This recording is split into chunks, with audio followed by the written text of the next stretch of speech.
start streaming and say words so that I can make sure. We're gonna talk about the deadly space turnip tonight. The deadliest space turnip. Space turnip. If I can get to my channel. Nothing can save you now, Duck. Okay, good. I can hear both of us. Wonderful. Okay, so tonight we're doing issue number 2 of Howard the Duck. This one I do not think was as good as the first one. It was weird. Yeah, it was really weird. Yeah. So we start out with Howard the Duck and Beverly in like a post-apocalyptic future surrounded by aliens that have 2 heads. I have to say I enjoyed this part because there's a post-apocalyptic McDonald's sign. So, Notice that, did I was you? like, oh yeah, that's McDonald's. Yay, McDonald's. McDonald's is there. So once again, I was a little confused as to what was happening. I'm like, Where's the turnip dude? I was Yeah. confused too. I was like, where's the turnip dude? yeah, I was a little Yeah, confused. like- But there was one little box of information that I really liked. Is that Beverly and I were, in a word, doomed to the most horrifying and brutal demise known on this world since the day when corporate monsters rose encased in glass and steel and swallowed our ancestors whole into their bureaucratic digestive tracts, reducing their minds to gelatin and their bones to roughage, making waste matter of people, then callously eliminating them at age 65, 62 for women. I was like, yay. Yes, so true. Okay. Anyways, I like that little That part. was just, yeah, but then I was also like, okay. I thought that maybe that was going to be Howard the Duck's past. Like, that was the planet he was from, but Beverly was with him, so that was confusing me. But then we get Howard the Duck waking up. So it was a dream. Dream. And I don't know if you are disturbed by Howard the Duck not in any clothing, but I am disturbed by Howard the Duck not in any clothing. It's just weird. Well, he sleeps naked. I guess so. And Well, he's a Beverly- duck. He's got feathers. okay, but he wears clothes. So I don't know. I'm just like, how can you have a conversation with Beverly who's in a nightie? I mean, she's not doing much better, but at least she has clothes on. And he's just naked the whole time. I'm just like, he's naked and like whatever. I'm just like, I don't get this. So we have like an extremely long pages worth of just Beverly and Howard talking about stuff. It's real weird and Howard's got any clothes on. and he doesn't have any clothes on, and it's just like weird thing like, oh, I was having a nightmare about your live-in roommate, boyfriend, brother, something unclear relationship with this guy who's not in the scene, writes fiction, and Howard was reading it, and she's like, he's not my boyfriend, and then Howard like looks at her boobs and says that's encouraging. That was a little okay. And she's like, oh, he probably thinks I'm like gone or dead or something because I haven't returned in a month, and it's just a really weird situation, and I'm not really getting it. We get a clip of like going back that we were told Spider-Man sent the helicopter back for them to that credit card mountain island to rescue them, but the helicopter guy's like, oh my god, a talking duck, and was like freaked out. Right. It's just very random, and like it goes on for like 3 or 4 pages. I just don't get it. I mean, are we trying to build a relationship between these two or something? I don't know. I did not like that part. Yeah, it was kind of like, where are we going with this? Yeah. And so then we cut to her boyfriend, brother, whatever, brother roommate thing, Oh, there's one thing in all of this that I want to point out because I noticed it um, when they were doing all that conversation stuff. Um, there's a love sign in the background behind her Yeah, head. yeah, I saw that. That's uh, it's an iconic um, sign from the 70s. Oh, okay. It's actually a sculpture that's in the museum, an art museum in Portland, Maine. Um, it's a sculpture that, and then they turned and made posters out of it everywhere. But that's real iconic from the 70s. And I kind of went, oh, look at the love poster. So anyway, now go Yeah, back to normal. that Now back to, well, that that was was good. in the panel that Hard Duck says, I'm no critic, but personally, I think he tries too hard, hits you over the head with the message. And so that Yeah. panel has the love thing. So is there a love relationship going on between Beverly and Howard the Duck? And And it's just, if so, Howard the Duck is naked right now and she is clothed and I'm just having problems. you don't like a naked duck, huh? No. I mean, if you're going to be like, what do you call it? Like a human type thing, and you wear clothes in other scenes, then therefore that means you're standing around naked having a conversation. I'm just saying. I don't know. I was uncomfortable with what was going on. All right, so we cut to whatever his name is. I forget, Arthur. And Right. he's like a security guard at a place. But he's like a writer on the side. He hasn't sold any of his stuff. And a turnip busts through a window from outer space. And he's like, I'm going to go check it out because it's just a turnip. And what could it do to me? And it glows, a big glowing vegetable. Yeah. And it's also big. So it like gets into his mind. And then it gets weird real quick. This turnip has a great ambition to take over everything, I guess. And it's from like the beginning of time and has been flying through space this whole time alone, I guess.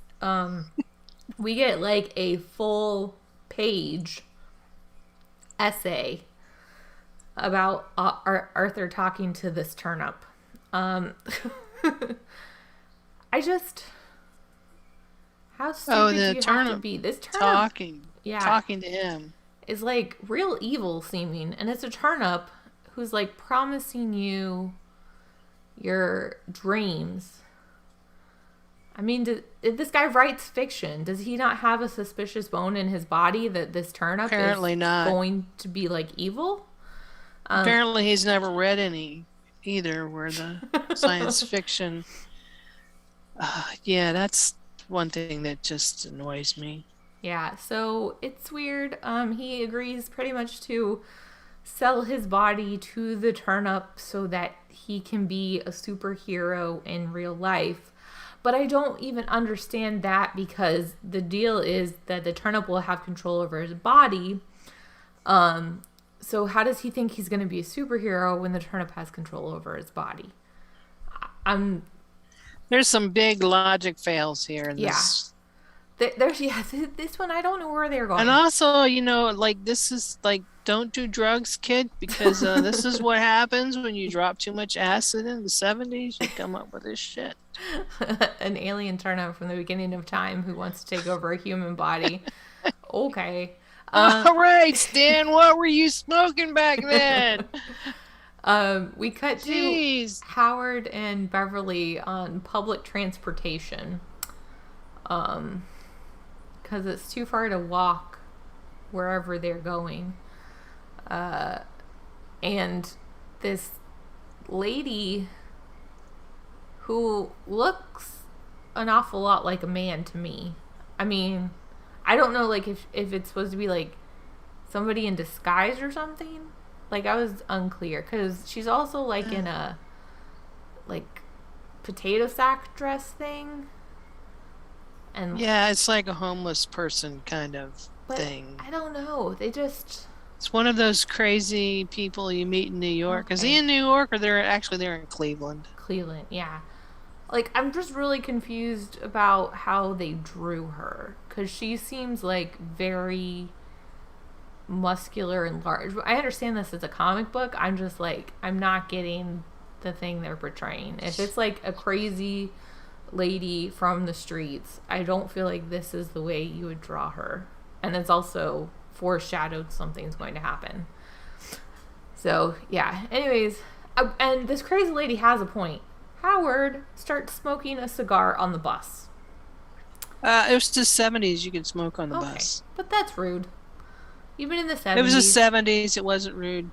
Well, this lady was ahead of her Here time. you want one? It'd be more like No. here you want one. This lady was ahead of her time. She just got the wrong organ. She's in the wrong decade. Yeah. So she doesn't want to breathe this cigar smoke because it'll affect her kidneys. It should have been her lungs. So she was close. I was kind of on her side, you know? Yeah, but it's gonna Smoke protect on the my bus. kidneys from you from smoking this. So Why she's a little crazy. You live in Cleveland with all that pollution and stuff, and you're worried about somebody smoking a cigar. Maybe that's why she looks like the way she looks. Yeah. So she won't leave Howard alone. She thinks there's some conspiracy to destroy everyone's kidneys or something. Which, I mean, there probably is. Like, there's so much pollution in the city, and there's a talking duck, and yeah, I would say she's not the craziest person.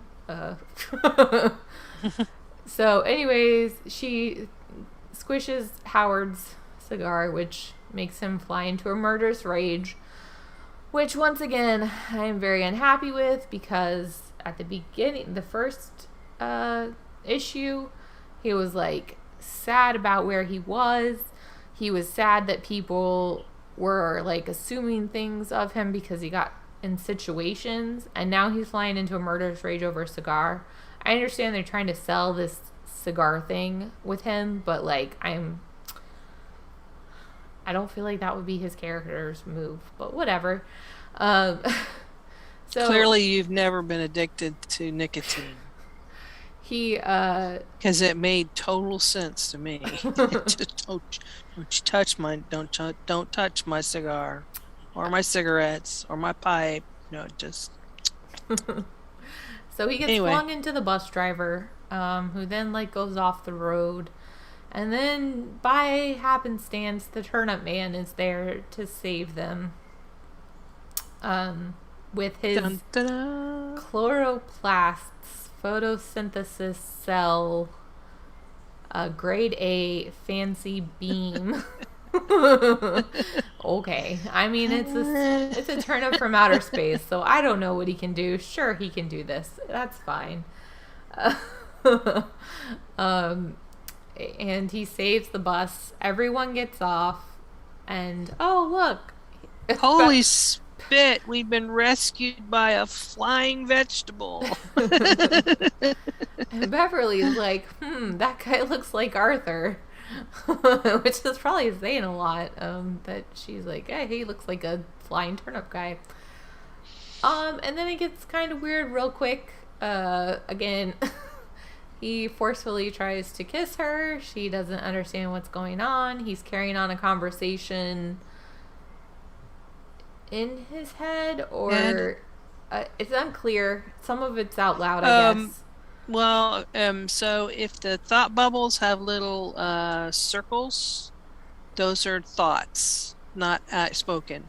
And if it has the little arrow down to the person, that's spoken. Yeah, but I think the spiky ones are maybe only in Arthur's head.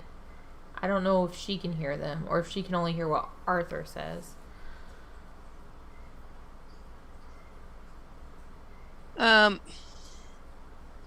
Yeah, no, I think she's saying some of it out loud. Yeah. So anyways, the Turnip guy suddenly has a lust for flesh. Yeah, now he wants to make whoopee. Yeah. And the making of whoopee. I mean, he, like, literally has been flying through space since, like, the beginning of time, has never seen humans, gets to Earth, reads And Arthur's mind, and the first thing he wants to do is, make whoopee. yeah, okay. So he flies off with Beverly, who's still just like slightly confused, but only slightly. She's not like freaking out. She's just like, this is strange, Arthur. Why are you acting like this? She's really taking this pretty calmly. I mean, I guess she has a duck now, a talking duck for a friend, so she's seen crazier. So Talking. Talking. and I mean, she got abducted by a accountant sorcerer. So I mean, this is like, I guess this is a regular occurrence for Beverly at this point. She's just gonna go with the flow.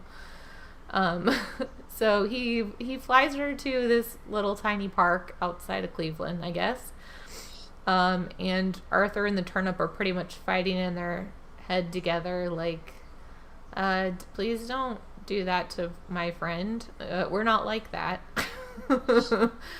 And the Turnip's like, well, I'm going to take over your whole body soon, and you're not going to have a choice in the matter. And Beverly's still just like, Arthur, why are you like talking to yourself? Are you okay? Is something going on? She's just so chill about it. Anyways, Howard the Duck is still getting braided by the crazy lady on the bus, off the bus. And she helps him by saying that a turnip would go to the park. Right. Yeah. A green place. Yeah. But as Howard the Duck leaves, she says, I'll be in touch with those legs soon, and when the person who owns them finds out what you tried to do to my kidneys. I guess we're setting up for the next one. This is real weird. Weird. I don't know. So yeah. She's going to send like the mob after Howard the Duck because she's a crazy person, but she's got enough like pull with the local whoever to attack Howard. Yeah, I didn't get that either. Yeah. I mean, It's just weird. So Howard catches a ride in a storage truck moving thing out to the park. And, right. Yeah. Exactly. 54 minutes later. Exactly 54 minutes later. I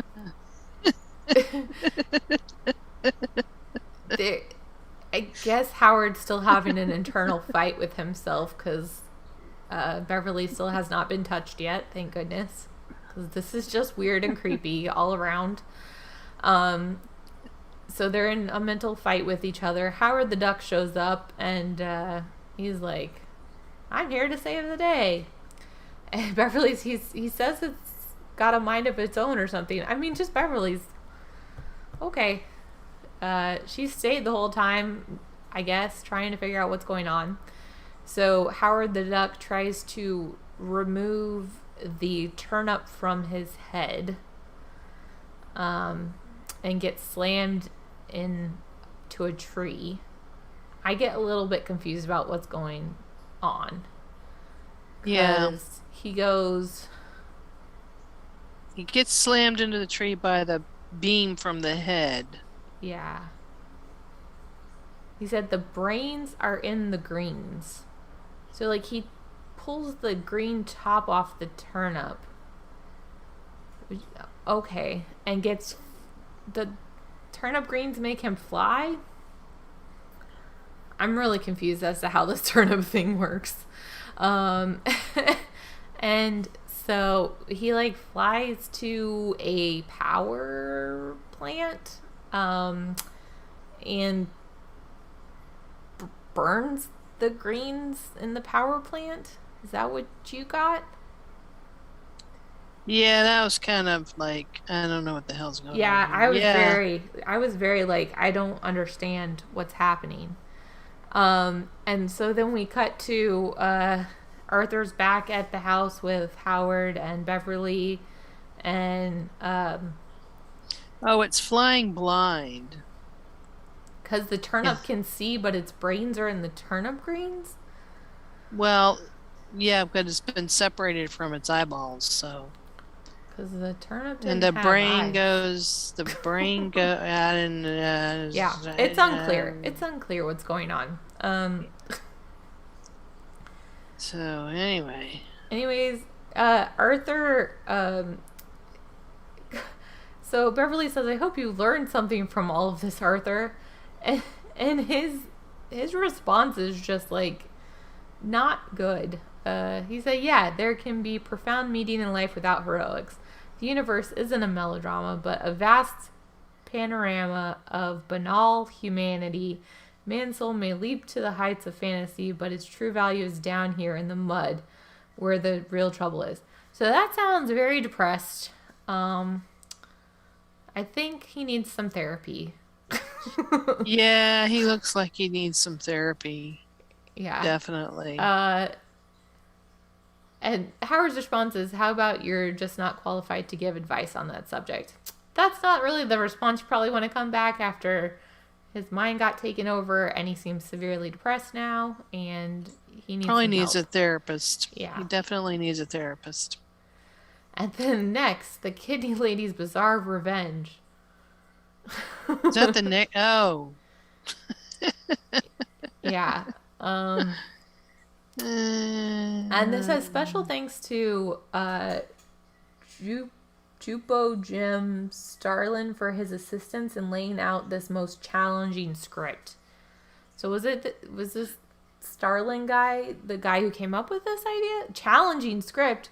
Yes, challenging. Why? Why did they go with it? What the hell are you guys talking about? This is weird. It's just weird. Like, you can be weird. Like, the first one was weird, but it made sense, and I could follow it. This one, I'm just like, I don't get what is going on for half of it.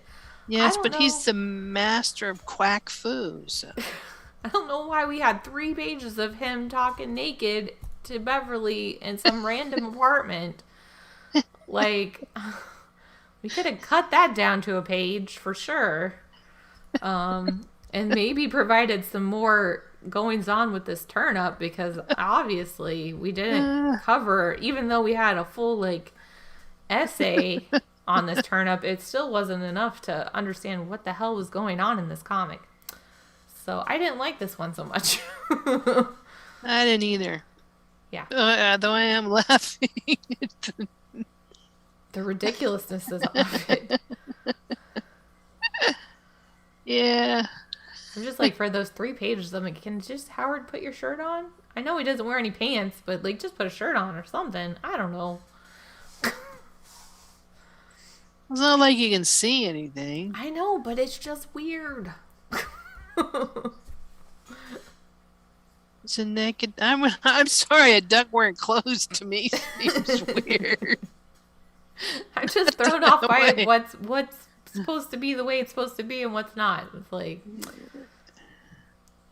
also, like, sometimes Howard has like pecs, like he's got like a well-defined chest, and it's like he's a duck. Why does he have pecs?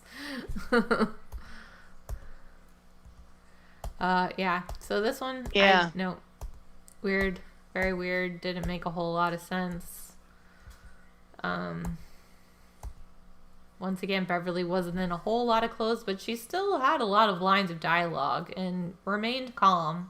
So she wasn't a damsel in distress, even though Howard went after her. So, are we going to read the number 3 next week?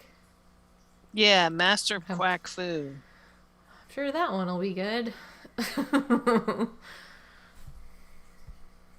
Martial arts mayhem as you've never seen it before. This ought to be good. By a duck. Yep. It'll be good.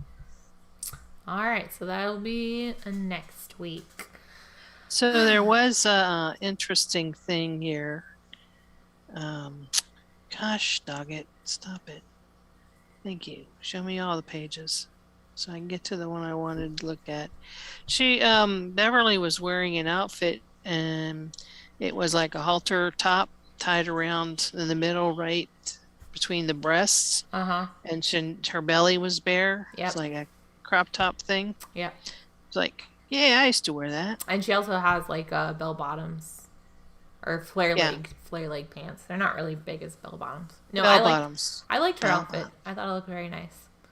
Bell bottoms. I did not like her little nightie in the beginning. I didn't think that was pretty, but I did like the teal pants with the pink crop top. Yep. I thought that was cool. Good way to stop on fashion in the 70s. 70s Good night, fashion. everyone. She wasn't wearing a tube top.